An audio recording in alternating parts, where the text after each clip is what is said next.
Hello everyone, আসসালামু আলাইকুম। কেমন আছেন আপনারা সবাই? আমি আলহামদুলিল্লাহ আল্লাহর রহমতে ভালো আছি। সো দেখেন আজকে কি বানাচ্ছি।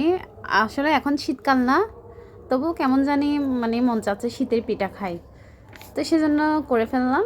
এখন কিন্তু শীতকাল না, তো ঘরের মধ্যে যা উপকরণ ছিল নর্মাল কিছু দিয়ে পিঠা বানালাম, সবাই খেলাম, সবাই অনেক প্রশংসা করলো, অনেক ভালো লাগছে। আসলে আহামরি কিছু দিতে পারছি এমন কিছু না, আমরা অনেক মধ্যবিত্ত সাধারণ পরিবারের বউ, সেজন্য সাধারণভাবেই থাকার চেষ্টা করি এবং পছন্দ করি। সাধারণভাবেই থাকতে ভালো লাগে।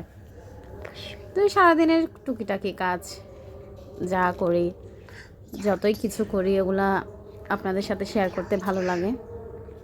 সবাই আমাকে ভালোবাসবেন, আমার পাশে থাকবেন,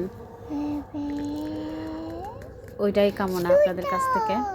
আসলে আমরা নতুন চ্যানেল খুলছি, এটা আমি তো আমরা যদি একজন একজনের পাশে না থাকি, আমরা এগিয়ে যাব কিভাবে বলেন? তো আজকে রান্না করতেছি, এখন খিচুড়ি বসাই দিয়েছি চুলার মধ্যে। খিচুড়ি আমরা এইভাবেই রান্না করি, অনেকে অনেক ধরনের রান্না করে। আমাদের সবার রান্নার ধরন তো ধরেন একরকম না, এক একজনের রান্নার ধরন এক এক রকম।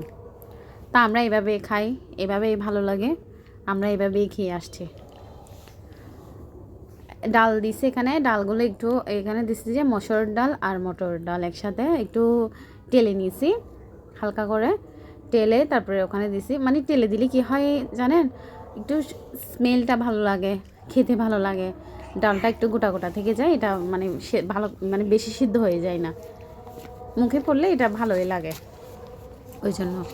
তো তেমন কিছু করে নাই, খিচুড়ির সাথে ডিম করছি, সালাদ